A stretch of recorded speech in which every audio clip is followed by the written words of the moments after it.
assalamu alaikum wa rahmatullahi wa barakatuh. 자, 이번 강의를 통해서는 이슬람에서의 가족에 대해서 알아보도록 하겠습니다. 자, 보통 가족은 이제 결혼을 통해서 형성이 되죠. 그래서 결혼은 이슬람에 있어서 아주 중요한 의미를 지닙니다. 그래서 많은 이제 한국 무슬림들이 이제 새로 입교하신 분들 중에 이제 미혼 분들이 이제 많이 있는데, 그런 분들이 질문을 보통 하곤 합니다. 어떻게 하면은 결혼을 할 수 있냐? 어떻게 결혼하는 것이 이슬람적인 결혼이냐? 그래서 지금 이 시간에는 결혼을 어떻게 하는 것인지에 관해서 논해 보도록 하겠습니다. 자, 결혼이라는 것은 천국에 함께 들어갈 동반자를 찾는 것입니다. 그리고 그 결혼이라는 것은 남성의 경우 연자 살랄라후 알레이히 와살람께서 말씀하셨듯이 네 가지를 보고 보통 사람들이 결혼을 한다고 하는데요. 그 여성이 가진 미모, 그 여성이 가진 재산, 그 여성이 가진 가문, 그리고 그 여성이 가진 신앙심, 보통 이 네 가지를 보고 사람들이 결혼을 하는데, 연자께서 저희들에게 조언을 주시길 신앙인과 결혼해라, 신앙을 가진 여성과 결혼해라, 그렇게 저희들에게 조언을 했습니다. 그래서 저희들은 최대한 신앙심이 높은 무슬림 여성과 결혼을 하는 것이 권장이 됩니다. 자, 그러면은 그런 대상을 찾을 때 어떻게 찾을 수 있을까요? 연애를 한다? 죄송하지만 연애는 이슬람에서 허락이 되지 않습니다. 왜냐하면은 하디스에 전하기를 남성과 여성이 밀폐된 공간에 있으면은 제3자, 그 세 번째 존재는 사탄이라 그랬습니다. 그래서 남성과 여성이 함께 있게 되면은 이제 손도 잡아보고 싶게 되고, 그 다음에는 더한 것도 해보고 싶게 되고, 사탄이 들어와서 이슬람에서 허락되지 않는 그런 행위를 부추기기 때문에 이슬람에서는 허락이 되지 않습니다. 또 다른 하디스에 의하면은 이성의, 그러니까 결혼을 할 수 있는 그런 이성의 손을 잡는 것보다 차라리 쇳바늘이 내 머릿속에 관통되는 것이 더 좋다라고 말씀을 하셨습니다. 그 얘기는 그 결혼하기 전에 이성과의 손을 잡는 것이 아주 커다란 죄악으로 인식될 수 있다는 것을 보여주는 하디스인데요. 그래서 저희들은 항상 그러니까 이른 시기에 결혼을 하는 것이 권장이 됨에도 불구하고 그런 연애를 통한 결혼은 허락을 하지 않고 있습니다. 그러면 어떻게 상대방을 찾을까요? 이 질문은 마치 우리 조상들이 어떻게 결혼을 했을까요? 우리 조상들은 자유연애가 없었는데 어떻게 결혼했을까요? 라는 질문과 유사하겠죠.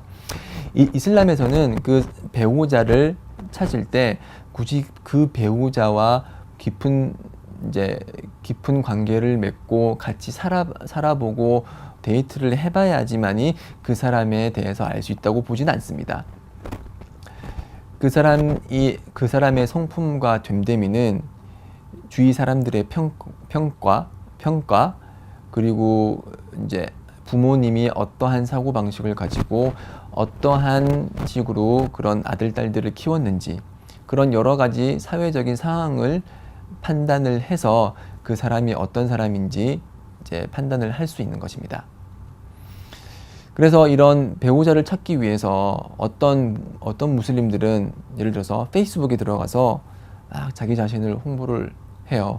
나는 한국인 무슬림인데 이렇게 입교를 했고, 막 하면 사람들이 한국인 무슬림이라 그러면은 외국인 무슬림들이 상당히 좋아하거든요. 오, 한국인인데 입교했어? 그러면서 되게 좋아하죠. 지금 그 한류 열풍도 불고, 뭐 한국 사람이 이제 여러 방면으로 많이 알려졌기 때문에 비무슬림 국가에서 한국인이 입교했다 그러면 좋아하거든요. 그러면은 막 이성들로부터 막 이렇게 막 제의가 들어와요. 나랑 친구 맺자, 나랑 대화하자. 그렇게 해서 찾은 상대방과 결혼을 했을 때 제가 이제 실제적으로 들은 바로는 아주 부작용이 아주 많은 그런 결혼이 되는 경우가 많아요. 그 대화를 하면서 상대방을 속이는 경우도 있고, 자신의 질병을 감추는 경우도 있고, 여러 가지 부작용이 발견이 되기 때문에 이런 온라인을 통해서 짝을 찾는 것은 바람직하지 않습니다.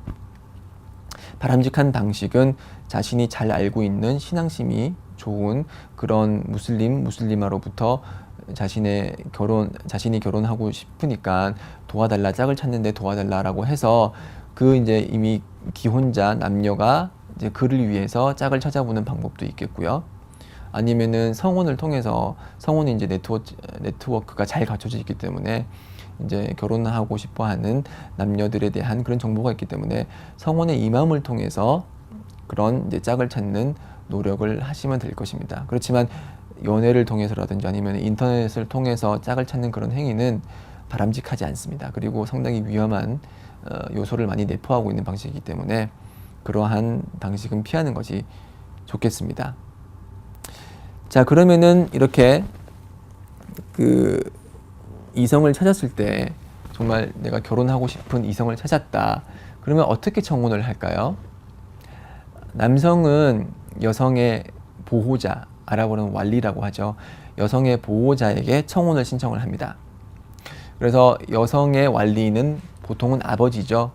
근데 아버지가 무슬림이 아닐 경우에는 아버지보다는 덜 가깝지만 그래도 보호자가 될 수 있는, 예를 들어서 삼촌, 친척들, 그런 친척들도 이제 왈리가 될 수 없다, 비무슬림이다. 그러면 이제 어머니 아니면 이제 고모나 이모, 그런 여성분들에게 이제 왈리를 신청할 수 있는데 다 비무슬림이다. 그러면은 주위에 알고 있는 신앙심 있는 무슬림이 그 여성의 왈리가 되는 거예요. 그런 분도 없다, 그런 신앙심 깊은 분도 없다. 그러면은 이맘, 성원에 있는 이맘이 그 해당 여성의 왈리가 돼서 그 왈리에게 청혼을 하게 되면은 이제 왈리가 그 남성을 보고서 판단을 하는 거죠. 이것저것 판단을 해서 이 여성과 결혼하는데 적합하겠다 하면은 이제 결혼을 1차적인 동의가 끝나고요.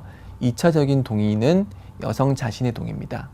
아무리 왈리가 결혼을 시키고 싶어 하더라도 해당 여성이 거부를 하면은 절대 결혼은 성립되지 않습니다. 이슬람에서 강제 결혼이라는 것은 없습니다.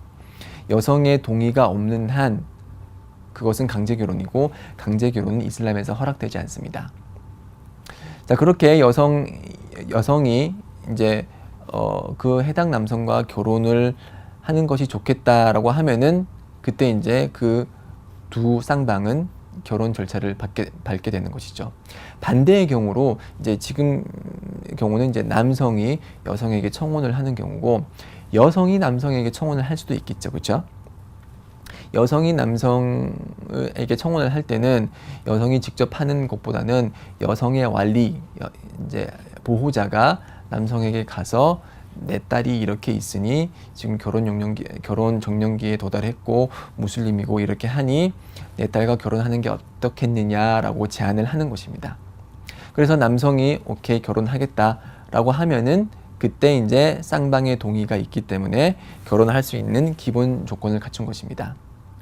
자, 이렇게 쌍방의 동의와 합의가 있을 때 결혼을 할 수 있는 기본적인 기본적인 조건을 갖춘 것인데, 이슬람에서 결혼이 성립하기 위한 필수 조건은 이런 쌍방의 동의, 남성의 허락과 여성의 허락이 있어야 되고요. 그리고 결혼을 할 때 여성의 보호자가 반드시 입회를 해야 되고, 그리고 그 결혼 계약을 작성을 할 때 2명의 증인이 있어야 됩니다. 그래서 이렇게 쌍방, 이제 남편이 될 사람, 아내가 될 사람, 그리고 아내가 될 사람의 보호자, 그리고 2명의 증인은 당연히 무슬림이 돼야겠죠. 이런 조건이 성립이 되면은 이제 결혼을 할 준비가 돼 있고요. 저희 일반 사람들이 하는 것처럼 뭐 결혼식을 거쳐야지만 결혼을 하는 것이 아니고 이제 구두 계약을 맺는 것입니다. 이렇게 예를 들어서 한 방에 모여서 이런 사람들이 다 모였을 때 이제 아내가 될 분의 보호자가 남편이 될 분한테 내가 내 딸을 당신에게 결혼시키고자 합니다 라고 제안을 하면은 그 남성이 네, 당신의 딸과 결혼하겠습니다. 이렇게 응답을 해주면은 그때 결혼 계약이 성립을 하는 것이고, 이슬람에서는 그때부터 두 남성과 여성은 부부지간이 되는 것입니다. 네, 이런 식으로 결혼 이제 계약을 맺고요. 결혼 계약을 이렇게 맺을 때 이런 뭐 한 방에 이제 예를 들어서 그 딸의 완리의 이제 집에 들어가서 해도 되고, 남성의 집에 들어가서 해도 되고요. 성원에 가서 성원의 이맘님께 이러한 절차를 맡기는 것도 하나의 방법이기도 합니다. 그렇지만 반드시 성원에 가서 이런 결혼 계약을 맺어야지 많이 결혼이 성립되는 것은 아니고요. 성원에서 결혼을 했을 때 이제 결혼 증명서도 받을 수 있고 무슬림 증명서도 받을 수 있기 때문에 이제 행정적으로 여러 면에서 이제 도움을 받을 수 있는 측면이 있기 때문에 성원에서 결혼하는 것도 권장이 됩니다. 자, 그리고 이제 결혼을 할 때 그 마흐르, 지참금에 대해서 이제 논의를 하게 되는데요. 그 지참금에 관해서는 다음 강의를 통해서 좀 더 설명을 하도록 하겠습니다.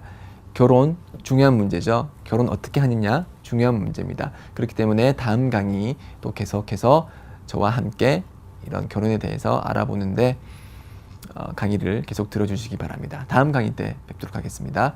아살라무 알레이쿰 와 라흐마투ல்லா히 와 바라카투.